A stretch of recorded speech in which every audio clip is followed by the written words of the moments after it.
në rezonancë kapaciteti i diagnostikimit fillimisht edhe i trajtimit një pacient me demencë është i plot, mund të them, bën gjitha.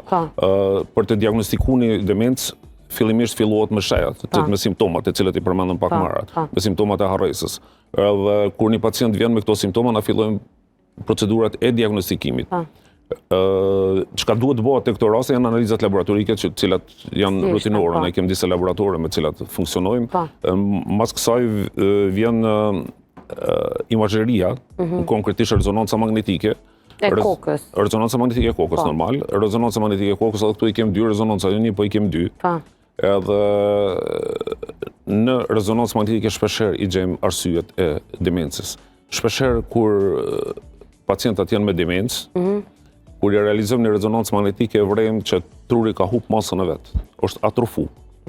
Sidomos në ato pjesë të cilat janë përgjegjëse për memorie, siç janë hipokampuse që quhen latinisht ndryshe. Atë regioni hipokampal zakonisht atrofohet shumë, hup masa vëllimi i trunit. Truni ka formën e një arre.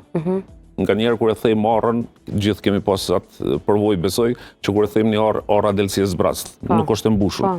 Ashtu duket truni i një pacienti me sëmundje të Alzheimerit, në shumicën e rasteve jo gjithmonë, por në shumicën e rasteve. Do thotë se për këtë kapacitetet për diagnostikim, rezonanca i ka të gjitha gjonat që mund të bëhen për sëmundjen e Alzheimerit. Dhe çka bëhen edhe në përbot. Po edhe për trajtim. Po, edhe për trajtim. Edhe për trajtim. Trajtimi i sëmundjes së Alzheimerit bëhet me një bashkëpunim të mirë në mes të neurologut edhe psikiatrit. Na kemi edhe një spital psikiatrik, që nëse ka nevojë e shfrytëzojmë edhe spitalin e psikiatrik me disa psikiatrë shumë të mirë. Vetëm shumë të mirë. Me të vërtetë janë shumë të mirë. Me të vërtetë. Me disa psikiatrë shumë të mirë, edhe mund t'i trajtojmë gjitha llojet e demencave, po duke mos harruar që nuk është sëmundje shëruese. Nuk shërohet, trajtohet, mjekohet. Sa më herët që fillon mjekimi, sa më herët që fillon mjekimi, aq më mirë kalon pacienti, aq më të mirë ka jetën, cilësinë e jetës. Mirë, po për fat keq